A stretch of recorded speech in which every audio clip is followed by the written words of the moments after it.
नमस्कार. मराठी कथा संमेलन या यूट्यूब चॅनलमध्ये आपलं स्वागत आहे. भूलभुलैया या पुस्तकातील रहस्यकथा तो माझी वाट पाहत असेल. मी एकदा जीव द्यायला गेलो होतो. मनाच्या भरकटलेल्या अवस्थेत मी जीव देण्याची जागा शोधून काढली. मन जरी भरकटलं होतं तरी ती जागा सापडून देण्याइतकं ताळ्यावर होतं. पण माझ्या हातून ते घडलं नाही. मी जीव दिला नाही. पण अजून त्या प्रसंगाची आठवण झाली की माझा कशावर विश्वास बसत नाही. मला शून्यावस्था प्राप्त होते. तिथं मला जी व्यक्ती भेटली ती माणूसच होती की पेशाचिक प्रकार होता त्याचा मला उलगडा होत नाही. क्षणभर तर मला भ्रम होतो की मी खरोखरच तिथे कधी काळी जीव द्यायला गेलो होतो की नव्हतो. एवढा मी भारावून जातो. तिथलं वातावरण, गडद काळोख, तो उंच कडा, त्याच्या शेजारी खोल दरी, माउथ ऑर्गनचा काहीसा भेसूर सूर आणि ती अजब व्यक्ती, त्या गोष्टीचं दडपण अजून माझ्या मनावर आहे. अजून जीव देण्यासाठी मी निवडलेली जागा म्हणजे एक उंच कडा होता. त्याच्या शेजारी एक खोल दरी होती, खोल, डोळे फिरवणारी. आणि म्हणूनच ते स्थळ आमच्या गावचं एक भूषण झालं होतं. तो उंच कडा व ती खोल दरी पाहायला आसपासचे लोक येत असत. त्याचप्रमाणे काही जण जीव द्यायला पण तिथंच येत असत.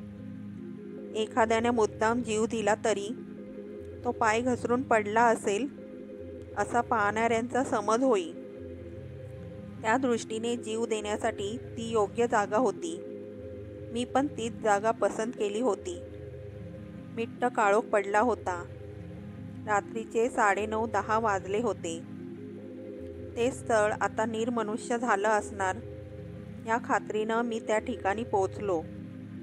मी निवडलेली तीच जागा याची खात्री पटल्यावर थोडा काळ मी तिथेच उभा राहिलो आणि मनाचा हिय्या केल्याप्रमाणे मी कड्याच्या टोकाकडे धावत सुटलो. जणू काही जीव देण्याच्या विचारापासून परावृत्त होण्याच्या आत मला माझा देह त्या दरीत लोटायचा होता. मी अगदी टोकाला पोहोचलो आणि कुणाची तरी घट्ट पंजाची पकड माझ्या मानेवर बसली व मी मागे खेचला गेलो. मी चिडलो, वैतागलो. अगदी शेवटच्या क्षणाला एवढा माझा पुळका आला. ज्या जगाला एका माणसाला कसं जगवावं हे कळत नाही त्या जगाला त्या माणसाला मरू नको म्हणून सांगण्याचा काय अधिकार आहे, हाच विचार माझ्या डोक्यात आला. नका नका, मला कुणीही अडवू नका. मी मरणार आहे, मी मरणार आहे. जगण्यासारखं माझ्याजवळ काही नाही. मी मोठ्याने ओरडलो. कोणीतरी गंभीर आवाजात म्हणालं, भल्या गृहस्था, तू खुशाल मर. जग किंवा मर हे तुला सांगणारा मी कोण? मी रोषानं विचारलं. मग तू कोण आहेस? काय नाव तुझं? त्यावर तो शांतपणे म्हणाला, मरायला निघालेल्या माणसाला नावाची उठाठेव कशाला? मी कोणी का असेना, 2च मिनिटांनी त्या विशाल दरीत तू दरीचाच एक भाग होऊन पडणार आहेस. मग तुला माझं नाव कशाला हवं? थोडासा स्तंभित होऊन मी विचारलं, मग तुला हवं तरी काय? माझ्या सदऱ्याच्या बाहीवरून हात फिरवीत तो म्हणाला, योग्य प्रश्न विचारलास.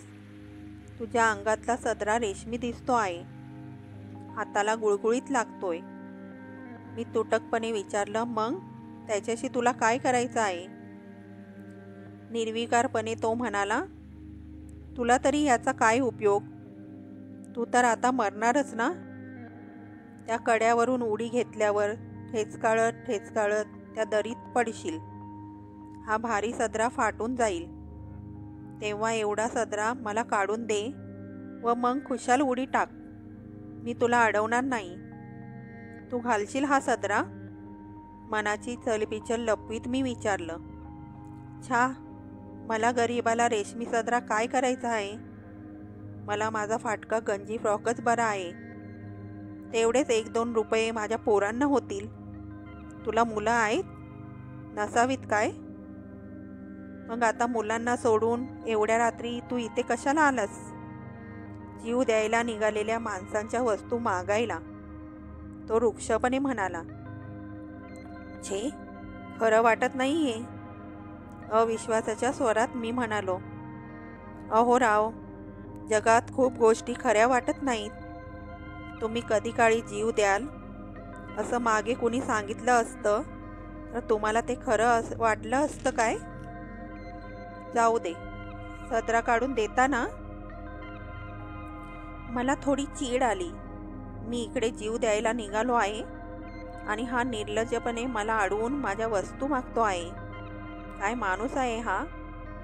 आपण उडी टाकण्यापेक्षा यालाच इथून ढकलून द्यावा असा मोह मला माझ्या तसल्या मनस्थितीतही होऊ लागला.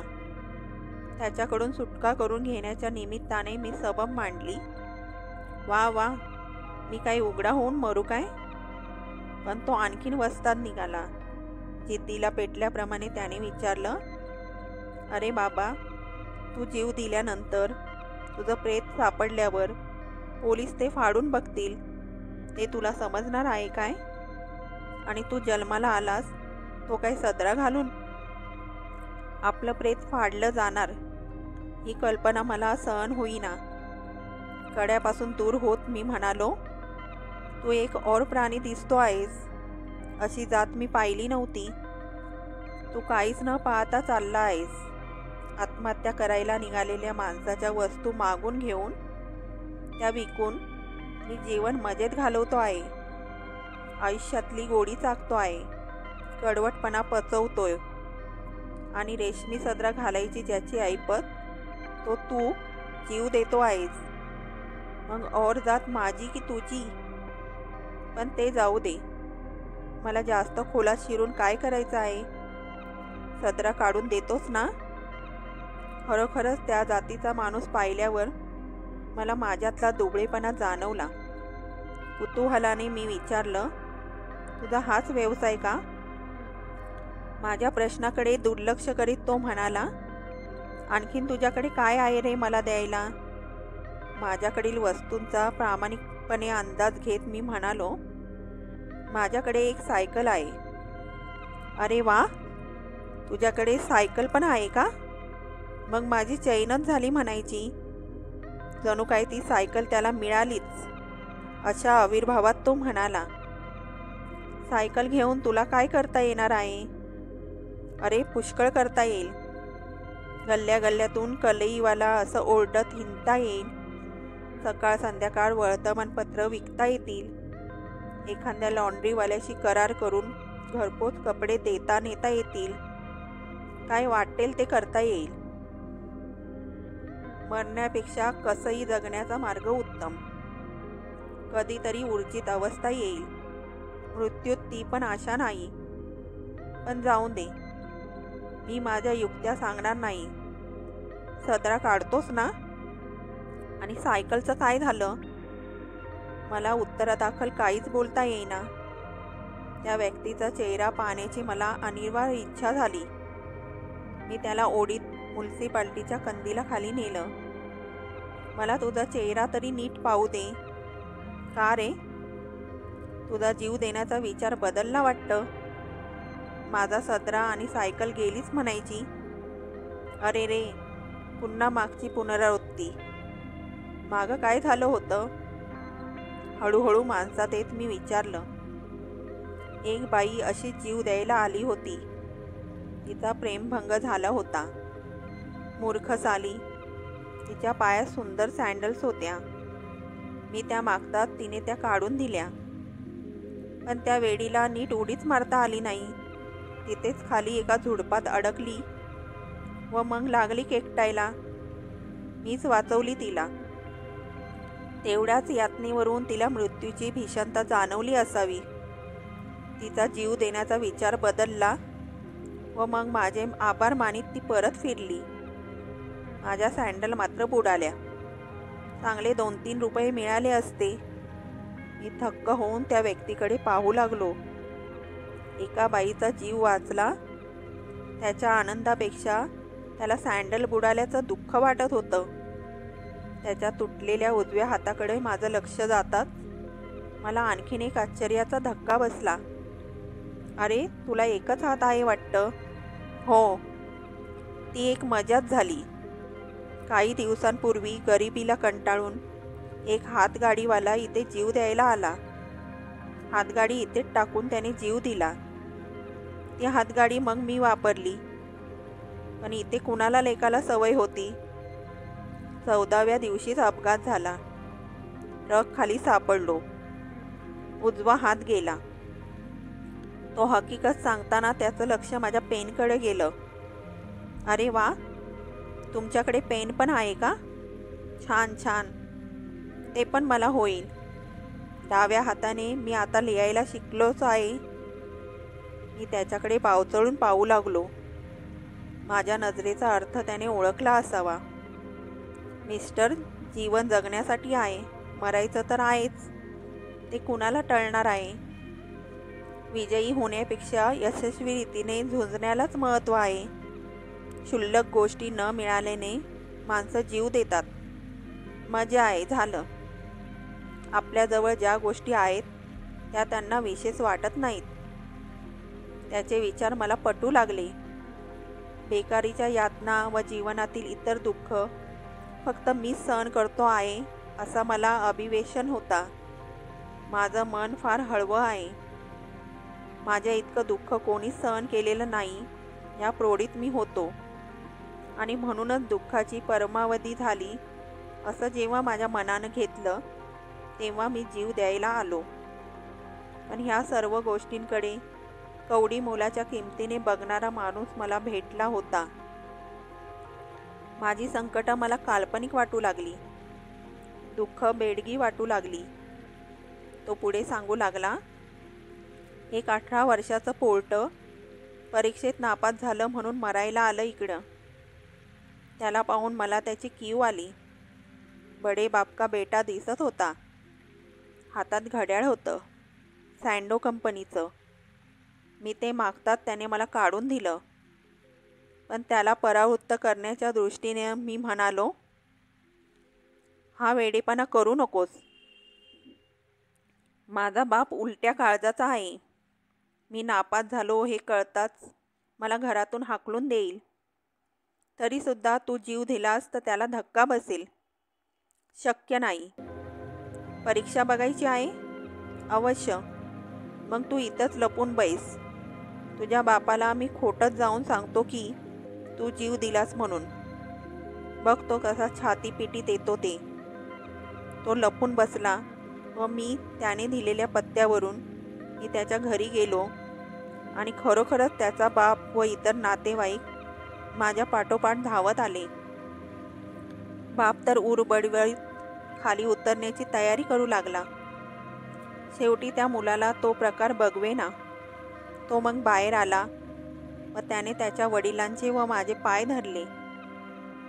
माझ्यामुळे मुलगा वाचलेला पाहून त्याच्या बापाने तिथल्या तिथे 10च्या 5 नोटा काढून मला दिल्या. फार भला माणूस. खूप दिवसांनी माझ्या घरात दिवाळी साजरी झाली. त्या मुलाने आता चौकात मोठं दुकान घातलं आहे. अजून मला तिथे एक सिंगल मोफत मिळतो. मी आता खालीच बसलो. माझ्याकडे पाहत गालातल्या गालात हसत तो म्हणाला, तुझा प्रेमभंग झालेला दिसतो आहे. प्रेमभंग, बेकारी आणि आयुष्यात मला काहीही मिळालं नाही. इथे तू घसरलास. आयुष्यात काही मिळत असतं हे तुला कोणी सांगितलं? आयुष्यात सगळं मिळणार आहे असं समजून चाललास. म्हणूनच क्षुल्लकशी गोष्ट न मिळताच एवढा खट्टू झालास. अस्वस्थ होत मी विचारलं, प्रेम न जमणं ही काय क्षुल्लक गोष्ट? तितक्याच ठामपणे तो म्हणाला, अर्थात जीवनापुढे प्रेम म्हणजे क्षुल्लकच गोष्ट. जीवन आहे म्हणून प्रेम आहे. आपल्याला जगात काहीच मिळणार नाही असं समजून चालला असतास तर क्षुल्लकची इच्छा पूर्ण होताच तुला आबाळा एवढा आनंद वाटला असता. आणि प्रेमाविषयी म्हटलंच तर मी तरी असंच म्हणेन की it is better to have love and loss than never to have love at all. तुझा इंग्लिश पण येतं वाटतं. 5वीपर्यंत शिकलोय, पण वाचन मात्र वाढवलंय. त्याशिवाय जीव द्यायला येणाऱ्या साहेब लोकांकडून मी त्यांच्या वस्तू कशा काय मागून घेऊ. आणि प्रेमाचे खेळ आम्ही खेळलो आहोत. अगदी अधीरतेनं मी विचारलं, मग भंगाचा धक्का तू कसा काय सहन केलास. मी कसा सहन केला. ज्या दिवशी त्या कार्टीने मला दगा दिला त्या दिवशी तिला घरी बोलवून मी यथाचित्त बडवून काढली. मी पुरुषांना दगा दिला म्हणजे काय होतं याचा इंगा दाखवला. रानटीपणाच होता तो. पण माणुसकी सोडल्यावर दुसरं राहतं काय. प्रेमभंग करून तिनं तशी माणुसकी सोडली आणि मी ही अशी सोडली. बायकांवर हात उगारला म्हणून शिक्षा झाली, ती पण भोगली. पण ह्या क्षणापर्यंत मला माझ्या त्या कृत्याचा पश्चाताप झालेला नाही. बरं ते सगळं जाऊ दे. सदरानी पेन देतोच ना. आणि त्या सायकलचं काय झालं. तुला मेलेल्या माणसाच्या वस्तू वापरायला काही वाटत नाही. मी विचारलं.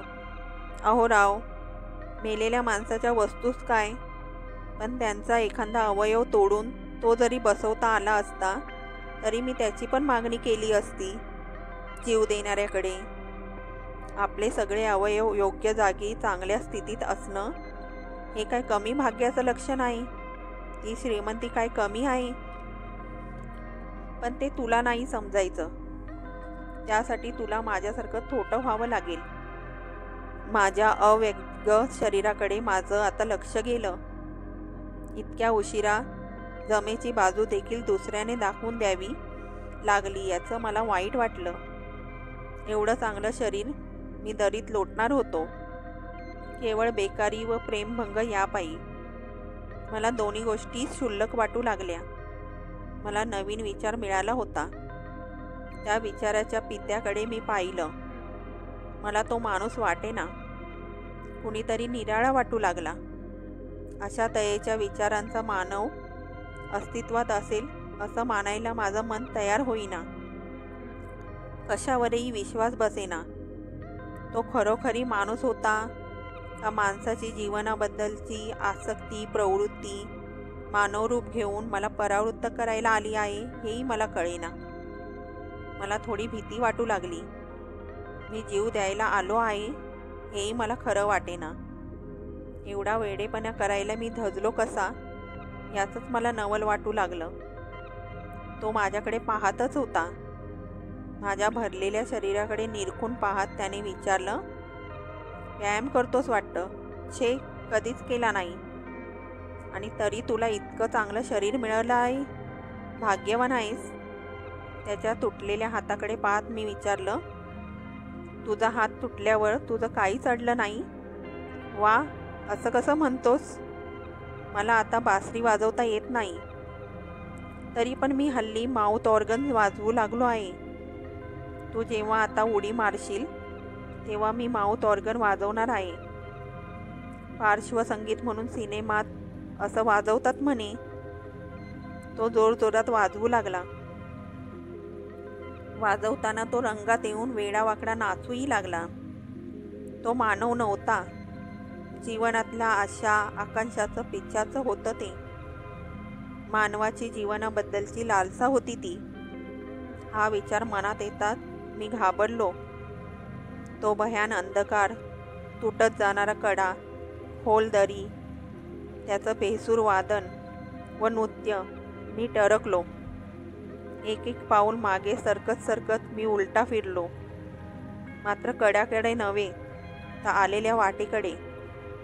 त्याने वादन थांबवलं व विचारलं, काय राव, परत निघालात. जीव द्यायचा विचार बदललात वाटतं. उगीचच बोललो एवढं तुमच्याशी. आता लॉन्ड्रीवाल्याचा किंवा कलईचा धंदा करणार ना. अजून खोटी प्रौढी मिळवणारं माझं मन ओरडलं. छे छे, असले उद्योग मला जमायचे नाहीत. मग हरकत नाही. तरी 8 दिवस प्रयत्न करून पहा. नाही जमलं तर या 8 दिवसांनी.